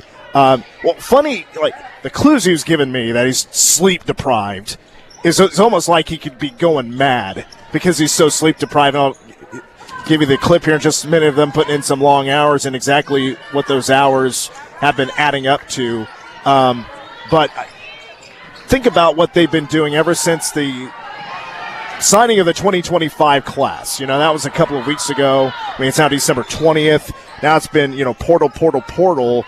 Not just portal, retaining your guys, right? Trying to keep your roster intact, which for the most part I think they've done a really solid job of that. You don't want to lose a Trey Spivey, but those things happen. The contributors you see coming compared to guys that are still down the line a little bit in the depth chart, what you've lost there, you're feeling pretty good.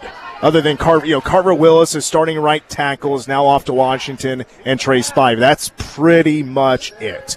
I consider that a win, and Coach Kleiman said earlier today, for the most part, yeah, they're happy about what they've been able to retain. But you're having all those conversations with your players. You're looking at the transfer portal. You're calling guys that are in the transfer portal to fit your needs. You're reviewing film as quickly as you possibly can. You're trying to get all these student athletes in town for a visit and hopefully commit on the spot.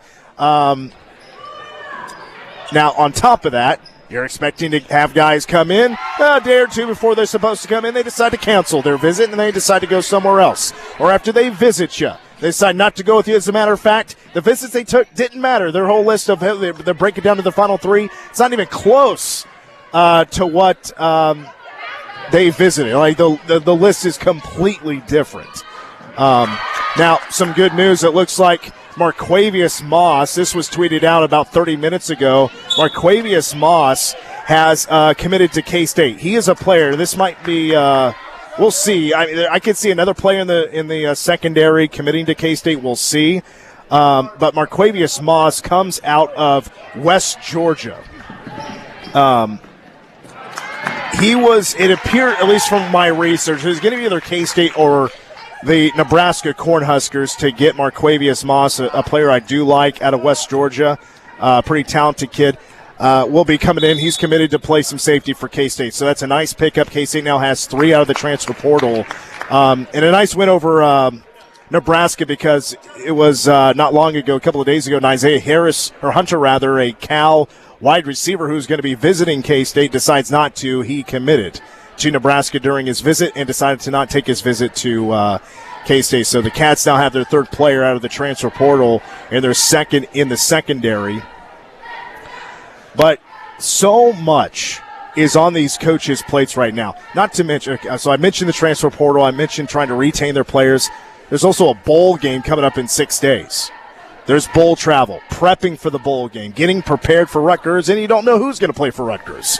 In the next 6 days, who knows who's going to decide to not play in this bowl game. It is so much going on in just a short amount of time. Coaches spoke many times about how this should not be a time for the transfer portal to be open and trying to recruit for the future while the season is still going on. Coach Kleiman spoke earlier today at his press conference about the hours he and his staff are putting in. Oh, hold on, we're having some technical difficulties. Let's get this all fixed. Here we go. 20 out of 24 hours a day. And the other 4, you get a quick nap in. Honestly, that's not for me, it's 70% trying to continue to build the roster. And then the other 30% working on Rutgers, being around the players and stuff. I love going to practice because it's 2 hours or the phone doesn't ring. It's awesome. And I don't take my phone out there, so it's great. I love that time. I thought I had it bad. I mean, heck, I worked till 1:30 last night. I got in around 10. I thought those were long hours. I don't do that every day. But hearing 20 hours in a 4-hour nap is crazy. Like, these days it has to be when you go through your job, like your interview. You're interviewing for a job at a coaching level at the Division I ranks. It's got to be asked by the head coach these days. So, do you ever get hangry? Is that an issue for you? Because I think not only are these guys missing out on sleep, they're probably missing out on meals, which most coaches do anyway. Probably not a lot of lunch guys or gals in the coaching ranks anymore. Coach Snyder was never a lunch guy. He was a late-night Taco Bell fella. But Taco Bell's not as open as late as it used to be as far as I'm concerned. Not a lot of sleep for these guys. They're probably getting less sleep, and it's certainly a busier schedule than they typically have any given week during the season while preparing for an opponent like KU or Colorado. They're putting more hours in now than what they would be during the regular season, and now they're just trying to figure out how to schedule all this stuff.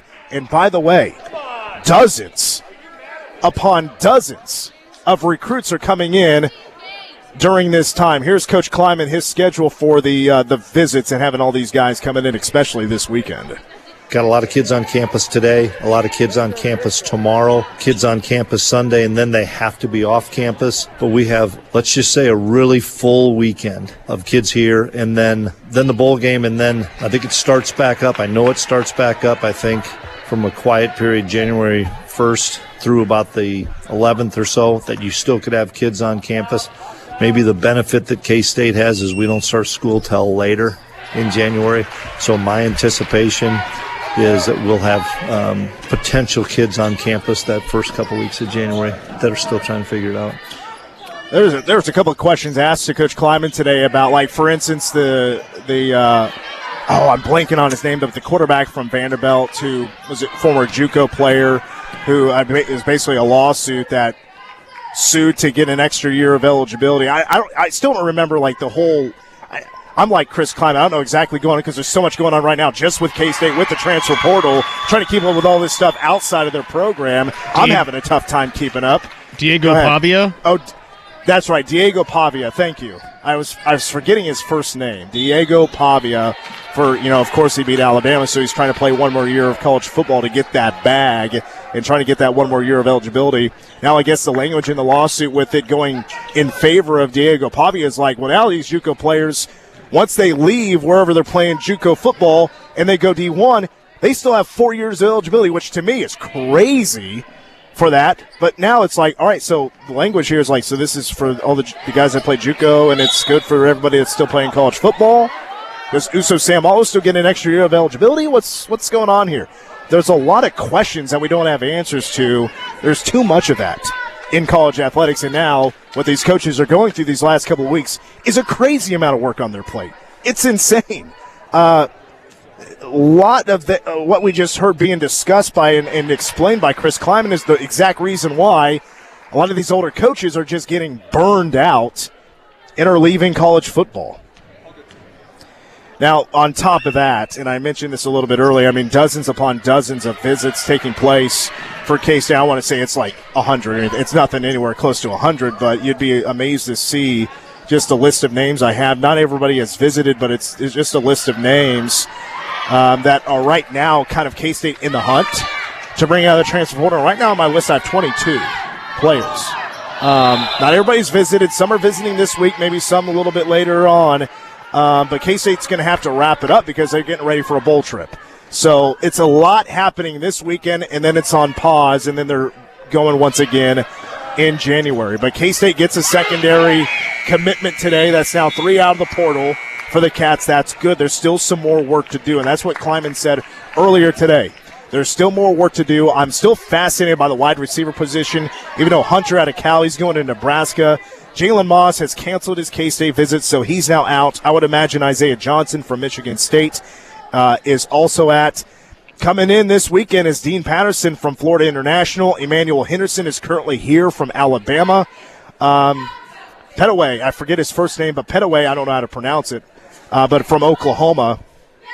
Not sure about his status, but he's already visited K-State. Duran Bradley, who used to play at Texas Tech, was since at Boston College. He's visiting K-State this weekend. And it's a whole bunch of different guys coming in today than compared to tomorrow. Like, it's all happening extremely fast.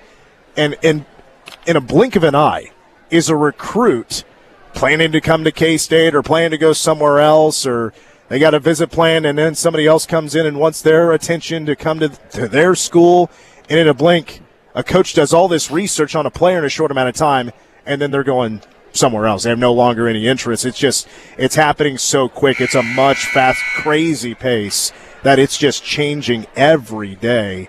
And I don't envy these coaches whatsoever on what is on their plate. I'm sure, I mean, it's great they're getting paid what they are, because that stress, I can't imagine just right now what they're dealing with every day with this portal being open here between the end of the regular season and the bowl game. Is there something you want to say, AJ? Yeah, Jaquez Petaway actually just committed about 6 hours ago, according to Pete Thamel, to East Carolina. So Petaway is off that list. So it's funny, like, I have this whole list. I'm not going to run down every name, of course, but I'm also hesitant for a couple of reasons. One, I don't think it's just right in a short amount of time to start mentioning names without a whole lot of information about them. But I feel like I'm missing something all the time, so I'm not sure exactly where everybody's status is because it just changes so quickly. It's chaos. It is the absolute wrong time for the transfer portal to be open. Every day, as I see this thing just getting crazier and crazier, I believe Chris Kleiman more and more that this is just bad time to have it open. I think, though, now that Chris Kleiman is on the AFCA Board of Trustees, if he will have more of a voice to get his points across, along with other coaches on the AFCA, to maybe get something changed, but I'm not sure if they do have that or not. So, but it is what it is right now. Hopefully changes are coming here in the near future. We need to take a timeout. Again, a lot is on their plates, these coaches. I hope we all understand how much work they're putting into making K-State a better program as we head towards next season after our bowl game against Rutgers on the 26th.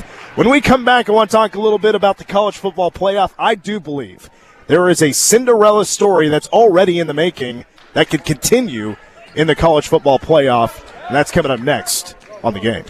Your home for K-State sports. We're going to accomplish great things together, and it's not going to take long. It is not going to take long. I didn't come to rebuild, right? Came to elevate. This is The Game on News Radio KMAN. When your car is making a strange noise, no matter what it is, you can't just pretend it's not happening. That's an interesting sound. It's like your mental health. If you're struggling and feeling overwhelmed, it's important to do something about it. It can be as simple as talking to someone in your community, or just taking a deep, calming breath when you need it. Nice. For mental health resources, check out loveyourmindtoday.org. At loveyourmindtoday.org, you'll find information that may help you get through a tough time. Things like tips for dealing with stress, how to navigate difficulties like financial worries, anger, substance use, and more. You can also find real stories of how people navigated their own mental health challenges. Because once you start to address the problem, you can go so much further. Visit loveyourmindtoday.org. That's loveyourmindtoday.org. Brought to you by the Huntsman Mental Health Institute and the Ad Council. This is Dalton Melican with the Manhattan Fire Department for some home fire escape tips. When making a home escape plan, draw a map of each level of the house. Show all doors and windows, go to each room, and point 2 ways out. Practice the plan with everyone in your household, including visitors. Teach your children how to escape on their own in case you cannot help them. Make sure they can open windows, remove screen, and unlock doors. A closed door may slow the spread of smoke, heat, and fire.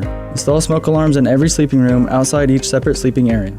Have an outside meeting place, something permanent, like a tree, light pole, or mailbox, a safe distance in front of your home where firefighters will easily find you. Make sure your house number can be seen easily from the street both night and day. If there's a fire in your house, when the smoke alarm sounds, get out and stay out. Go to the outside meeting place, call 911 or the fire department. If there is smoke blocking the door or the first way out, use your second way out. Smoke is poisonous. If you must escape through the smoke, get low and go under the smoke to your way out.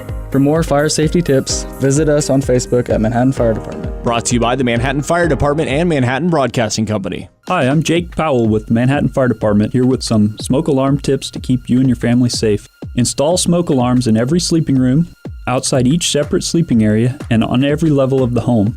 Interconnect all the smoke alarms throughout the home for the best protection. When one sounds, they all sound.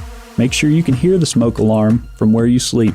Test your smoke alarms at least once a month by pushing the test button. And make sure everyone in the home understands the sound of the smoke alarm and what to do if it goes off. Smoke alarms with non-replaceable long-life batteries are designed to remain effective for up to 10 years. If the alarm chirps, warning that the battery is low, replace the entire smoke alarm right away. For smoke alarms with replaceable batteries, change these batteries at least once a year. If the alarm chirps, replace the battery. All smoke alarms should be replaced when they are 10 years old or no longer function when you push the test button and change the battery. For more fire safety tips, visit us on Facebook at Manhattan Fire Department. Brought to you by the Manhattan Fire Department and Manhattan Broadcasting Company. Your News Radio KMAN Manhattan area forecast calling for mostly clear skies tonight with below freezing temperatures. A low of 16 expected. We warm up a tad tomorrow with sunshine and a high of 41 with very calm winds throughout the day. Clear skies and a low of 24 tomorrow night. 53 the high with sunshine on Sunday, but winds expected to pick back up between 5 to 15 out of the south. That could get as high as 25 miles per hour.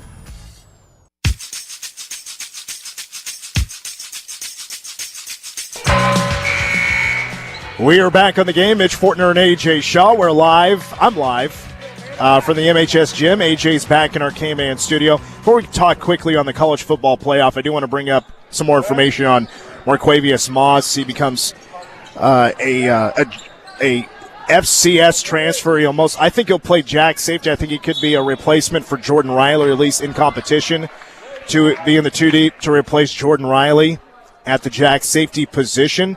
And I say West Georgia. That may not be the most exciting, but I mean, right now with the safeties left in the transfer portal, he is the 6th best safety according to On3 in the transfer portal. He is a top 120 player overall in the transfer portal. Now, his numbers are pretty interesting.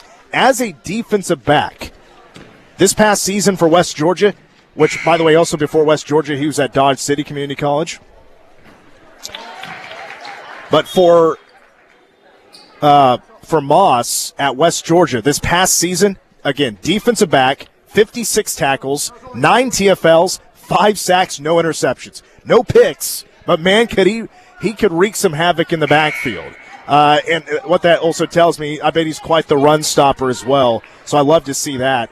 No interceptions, that's fine. He broke up 4 passes. This is a pretty solid pickup, in my opinion. A pretty solid pickup for Chris Kleiman and Joe Klanneman, in this K-State staff, to get their 3rd recruit out of the transfer portal. So he becomes player number 27 in the K-State 2025 recruiting class. All right, real quick, I'm not going to be able to go on the fun monologue I had planned out for the college football playoff, but I wanted to touch on a couple of things. I want to get AJ's thoughts as well. In my opinion, there is a Cinderella story in the college football playoff, and that Cinderella story is, even with just 12 teams, it is not Boise State. It is not SMU. That Cinderella story represents the Big 12. That Cinderella story is Arizona State, even though they do have a bye. And I get that. Texas is going to be Clemson, and Arizona State is going to be an underdog to Texas, but it's not just that. This goes back a couple of years ago with George Kliavkov and the falling of the Pac-12 to transitioning into the Big 12. Picked to finish dead last in the conference. I know they're not a mid-major. I know they're not a group of 5 program, and they won the Big 12. But the story to get here for Arizona State, who is trash coming into the Big 12, and under second-year head coach Kenny Dillingham has them as Big 12 champions. What a fun representative for the conference. And I think that story, going back a couple of years now, is a story that fits the mold of a Cinderella story, if there is one. That's the best example I could think of with a Cinderella story. When it comes to my pick to win the college football playoff, now I still think it's tough for Arizona State to make it past the quarterfinals. Heck, I think they're a plus 800 or something like that to just make it to the semifinals. I mean, that is kind of tempting if you're a bettor, I would think. If Texas was on the other half of the bracket, if they weren't on the same side of the bracket as Oregon, and let's say they flip-flopped with, let's say, Penn State and just dropped to the 6th seed or whatever, I think I would fully pick Texas and Oregon to make the national championship game. I do expect, first of all, I'm picking Tennessee to beat Ohio State tomorrow. Tennessee, Oregon gets that win. And then Texas beats Arizona State to get to the semifinals. And then out of that, I would love an SMU upset. But again, I think Penn State, I hate to say it, but I could see Penn State making it to the semifinals. But it's going to be Georgia out of that group. And I know that's not fun, but I got to go with the defense of Georgia. And then, this isn't fun, but right now it is Oregon for me. Winning the college football playoff. It's because of Dan Lanning. I love his game planning. They're not the best team on both sides of the football, but they certainly have plenty of talent to get it done. I think Penn State's going to choke. I think Ohio State loses in the first round. Georgia has great defense, but I think Carson Beck can be a choke artist, and I don't know how healthy he is. And I think Oregon has certainly a route to make it to the national championship game. And with that, I got Oregon winning the national championship. What do you think, AJ? So Carson Beck likely is not going to play that game that you mentioned him now. I've been looking at it a little bit on the news. Ohio State, I think, will probably beat Tennessee. I already made that prediction on Mitch in Vegas. Texas will take out Clemson, Notre Dame, Indiana. Notre Dame should beat Indiana. I have Penn State beating SMU. I know James Franklin in the choking, but I'm going to go with Penn State to win that one. So you got Penn State and Boise State in the Fiesta Bowl. I just think Ashton Genty, he had an incredible season. We haven't seen many seasons like him. And, again, James Franklin has the tendency to choke big games. So I'm going to go ahead and take Boise State in that one. Georgia and Notre Dame, if Carson Beck is down, even with him playing, you got to be questioning it. So I'm gonna have to take Notre Dame in that one. Texas, Arizona State, I know you're high on Arizona State. I'm going to have to go with Texas, unfortunately, in that one. And then Oregon, Ohio State in the 1-8 matchup. Oregon beat Ohio State at Oregon this year. I'm going to have to go with the Ducks in that one. So you get Oregon and Texas. You get Notre Dame and Boise State. That's a 7 versus 3 in the Orange Bowl. I guess I got to go Notre Dame in that head-to-head. And then Oregon and Texas, I'll go Oregon. So then we got Oregon and Boise State. And I have to go with the Ducks then to win the national championship on January 20th. So I unfortunately not that different from you in my pick, but I'm going to have to go Oregon to win the national championship. See, there's only one team in this first round that'll play today or tomorrow that I just haven't watched enough. I can look at numbers, and that's fine, but I'm a big eye test guy, and I just haven't really watched any Notre Dame football. I can't really I'm not confident enough to speak on Notre Dame that much. I understand their defense is very good. And they're probably good enough to beat Georgia, but I'm just not sure. I don't know if their defense is as good as Georgia's. Georgia's not like Georgia defense it was 2 years ago, but it's still pretty solid. I just hope Penn State – I hope SMU beats Penn State. I hope they do.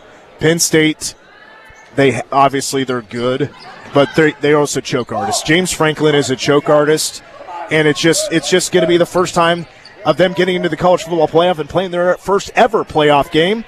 It could happen to SMU, who's in their first year as a power program. I think it would be hilarious. I think it happening in probably a whiteout and probably a snow in Happy Valley that SMU, I think they definitely have the talent to go get it done. They just haven't beaten anybody, when it comes to they've played two teams in the top 20, but they didn't beat them. But they did play them close, of course. Clemson winning the ACC championship on that late field goal. I think maybe got a little bit lucky thanks to the kickoff return. But again, I know it's not fun, but if there's a coach I believe in the most in this college football playoff, it's Dan Lanning. I'm not picking them just because they're 13-0. It's because of Dan Lanning. And I just love the way he schemes things up. He is prepared for any certain scenario. I think he's more prepared than any other coach in this college football playoff, and I just love his route to make the college football playoff.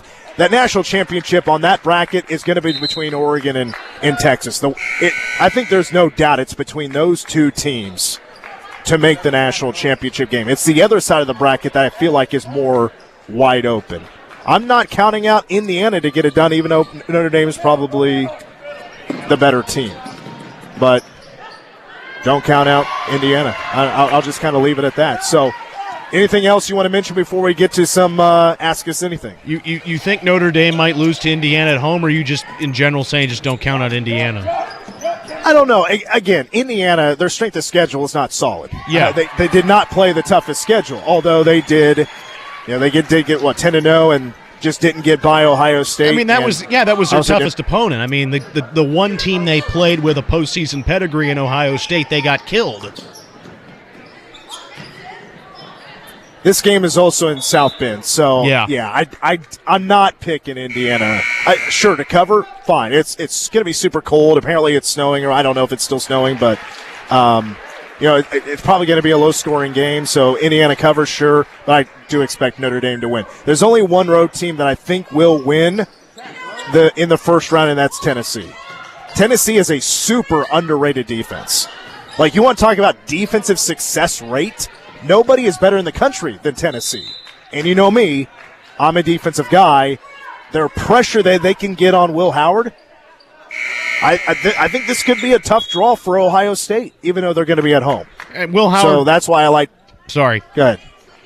Go ahead. Sorry about that. Well, I pretty much said I just think Tennessee has what it takes to go win that game. Yeah, I mean, and you made the comment yesterday. I mean, if Will Howard gets into pressure, he is prone to make mistakes. I mean, we saw that time and time again. We saw it in the Michigan game. He can make mistakes. So obviously Tennessee could obviously walk into Columbus and win. I don't think it's going to happen, but it's a possibility. Well, we'll have to see. I think this is going to be super fun. As we got about 2 minutes left in this girls' game, so we're going to take it to the top of the hour. And we'll probably get a little CBS News in there as well, maybe a little ESPN. Which, by the way, once we wrap up with Manhattan Hoops tonight, we'll be joining Indiana and Notre Dame in progress here on News Radio KMAN. So make sure you tune in for that. They kick off at 7 o'clock Central Time. This is going to be some of the best home environments in college football history because of what's on the line. There's never, of course, we all know this, but there's never been anything like this ever in college athletics. Really, I mean, the only exception you can make to that is NCAA tournament for the women in basketball and in volleyball when teams host. I mean, that's really it, but it's nothing close to what Ohio State, Texas, Penn State, and Notre Dame are going to experience hosting first-round games in the college football playoff. And probably, I mean, these are probably the later games that these teams have hosted in their seasons for decades. I mean, you got to probably go back to the 1940s to find the last time Penn State hosted a game on December 21st. It's maybe never happened. I don't know. But if it has happened, you got to probably go back to 100 or 80, 90, 100 years ago when teams didn't start their season until the middle of October. So, yeah, it's probably – and it's going to be super cold at 3 of these 4 games. It's going to be like in the 20s, potentially snowing. I love that. I love that there's going to be those kind of elements for a playoff college football game before everything else is indoors besides the Rose Bowl. All right, my clock says 5:58. You got a question for us for Ask Us Anything? I do. I know you're not a big Christmas music fan, but do you have a Christmas song that you like? Yes. Melikilikimaka is her wise way. I like that song. When it comes on Sunny 102.5 during Christmas time, I will stop and listen to that one. Also, the opening credit song, the theme song, the opening credits, the song you hear during Christmas Vacation, the movie Christmas Vacation. Hip Hip Hooray, It's Christmas. That's a great song. Those two are at the top of my list. I'm not the biggest fan of Christmas music really at all. Working at a grocery store ruined it for me. But those 2 songs I can jam to. I don't know the name of it. What about you? I don't know the name of it, but the one that goes.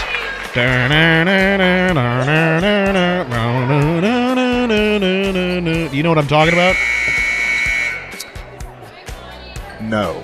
I don't remember the name of it, but that's the best one. I don't know what that. I thought maybe you're trying to do the. Yeah, like that's a part of it too. It reminds me of Home Alone. Shout out to Kevin McAllister. Shout out to Colby McAllister. Not playing in the bowl game. He's banged up. He had surgery. All right, let's wrap it up. We're still a little ways from pregame coverage from Manhattan Hoops, but stick with us. Pregame coverage starting momentarily. Big thank you to AJ Shaw back in the KMAN studio. Mitch Fortner from MHS Gym will join you in a moment with Manhattan Hoops on News Radio KMAN. Go Cats, go Tribe. KS State Bank wants to be your bank. Find the solutions you've been looking for at ksstate.bank. KS State Bank, member FDIC, equal housing lender. KMAN, Manhattan.